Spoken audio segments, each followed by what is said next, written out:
خانم توی این موقعیت چی کار میکنه؟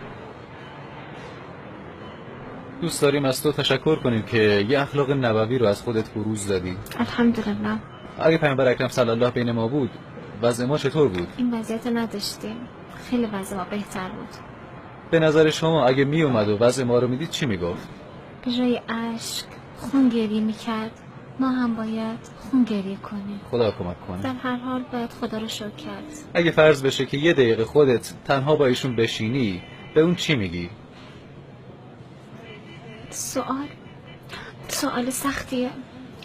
این یه آرزوه.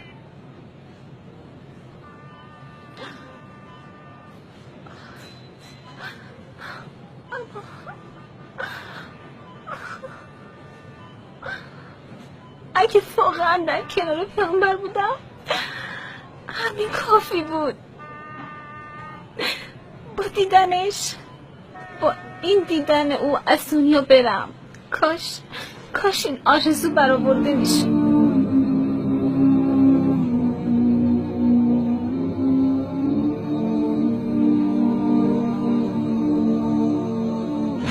مهمترین صفت پیامبر که از اون خوشم میاد، البته همه ویژگیاش خوبه، اما مهربانیش اینطور بود که همه خطاکاران رو به خودش جذب میکرد. کسی رو به خاطر خودش از کاری من نمیکرد، حتی اگه خطاکار بود. عمل به خاطر پیامبر صلی الله علیه و سلم در اهل تقوا و نزدیکان محصور نبود.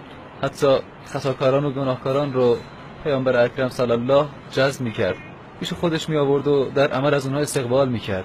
با وجود خطاهاشون به هیچ کس نگفت که نه تو نمیفهمی. باور دارم که این وضع یه عیب در جامعه که ما خطاکارا رو جذب نمی کنیم. جامعه از جوان انتظار کمال داره. کمال حتی بین صحابه هم موجود نبود. بله. از خداوند میخوام که از همه قبول کنه.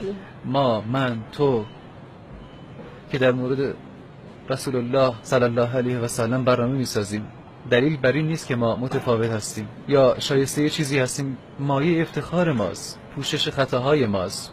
ما هم مدعی کمال نیستیم. بله. مدعی نیستیم که ما به درجه‌ای رسیدیم که مستحق عمل برای آن محبوب بله. صلی الله علیه و سلم باشیم. شاید اصلا درجه‌ای بله. نباشه که استحقاق عمل برای اون محبوب صلی الله علیه و سلم ایجاد کنه. همونطور که گفتیم خدا قبول کنه. رسول الله صلی الله علیه و سلم کمترین عمل رو هم میپذیرفت. به محض اینکه کار خیر کوچیکی میدید میپذیرفت. این ویژگی اونه. بشر امروز این ویژگی رو نداره، مگه افراد استثنایی که اونا سخت پیدا میشن. اگه پیامبر اکرم صلی الله جلوی تو بود، در یک دقیقه بهش چی میگفتی؟ یعنی در یک دقیقه بهش چی میگفتی اگه فرضاً ایشون رو جلوی خودت میدیدی؟ اگه فرض شه که من رسول الله صلی الله علیه و سلم رو ببینم، نمیدونم که به ایشون چی بگم.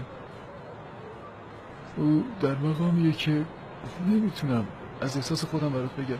الحمدلله. فقط پروردگار مرا از عذاب قبر نجات بده. فقط همین چیز، آرزوی